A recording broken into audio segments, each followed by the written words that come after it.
Be honest, we're all very aware exactly where our current British Prime Minister, the Right Honourable Sir Keir Starmer, stands on the, position of monarchy. He's on record, on tape, of basically saying that he would prefer a republic, or at least hinted at that. Either way.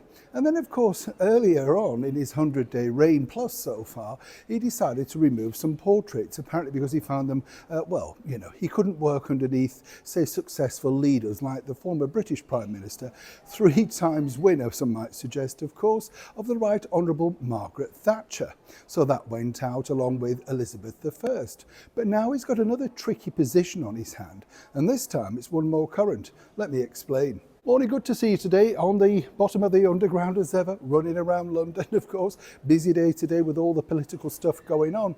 Now, you look at this, take a look at this. This is currently our Chancellor of the Exchequer, the very first female Chancellor of the Exchequer, as she keeps like to point out, Rachel Reeves. Well, embroiled in all sorts of lies and skullduggery about her past career, and is yet to address it. And of course, naturally, the mainstream media who voted her in don't necessarily want it highlighted either, but we'll just park that there for now.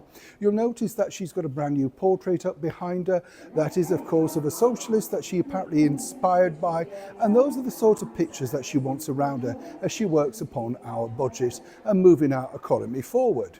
But there's a bigger issue now inside number 10 Downing Street, and it's fascinating when you think, because this is exactly how you've got these underlings that are now running the country, whether that be Lord Ali with his never-ending bank balance giving free clothes to the British Prime Minister to make him look more suave and approachable, as I pointed out, the man dressed in black with fancy new glasses. But you can't buy a personality. That's what many people are suggesting. Moving forward, you see, what happens inside Downing Street is normally there is a portrait of the reigning monarch, and that monarch, of course, has been there for a long time, 70 years in fact, our brilliant Queen Elizabeth II.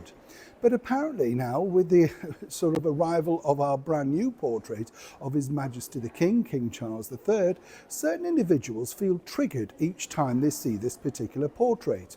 And this is normally just inside the door as you go in, And just to put it into context, our former British Prime Minister, the Right Honourable Rishi Sunak, was a huge monarchist and liked to point this out as people came in, particularly foreign dignitaries. People were fascinated by stuff like that. Now, Inside Track tells me that they're having a debate exactly whether this should also be removed, not taken away entirely, allegedly, but put somewhere that wouldn't trigger some of the younger people who don't necessarily feel as strongly or as passionately about our British heritage and our British royal family. Now, I don't know about you, but this is very early days, and it's very difficult, isn't it? Because, as I pointed out before, Sir Keir Starmer may have not been a monarchist, but the moment that he was offered the opportunity to become Sir Keir, he was there like a shot. Now, of course, these young underlings possibly need to be taught something of a historical lesson. But either way, it's going to be another difficult moment to see exactly where he hangs with His Majesty the King. He won't want to offend him because, after all, His Majesty the King could finally dissolve Parliament.